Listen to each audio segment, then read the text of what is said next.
My name's Pascal Hickey. I'm the CEO at Aravax. I'm Chris Smith. I work at Brandon Capital. I'm one of the partners here in the business.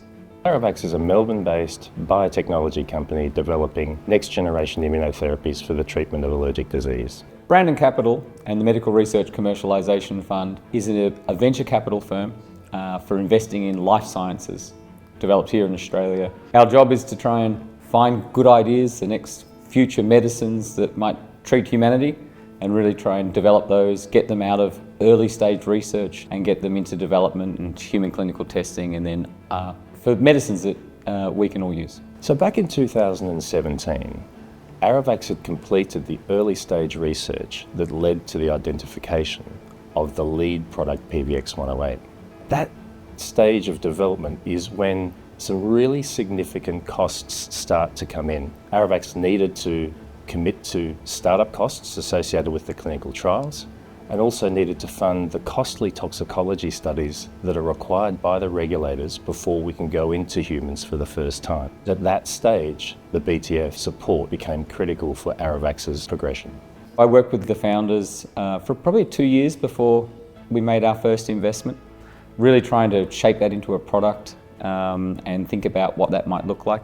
The experience investing in the biomedical field is fantastic. It's an amazing place to be. It's a privileged place to be. Challenging from lots of different angles, but also really enjoyable as well.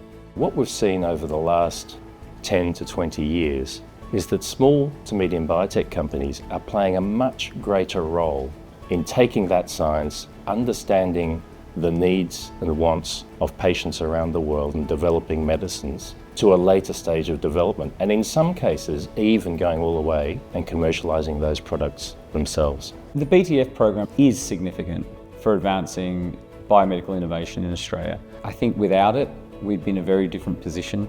I think one of the most significant impacts has been to keep companies like Aravax developing these products. The development program for PVX-108 to date has created so many roles in clinical research, clinical science, clinical trials administration.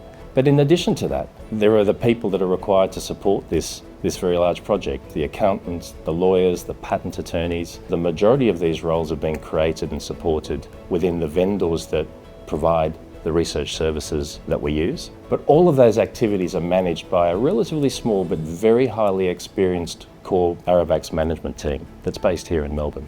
If the BTF didn't exist, there's companies and technologies and potential medicines that would never exist, which would be a real shame from the perspective of Australian innovation.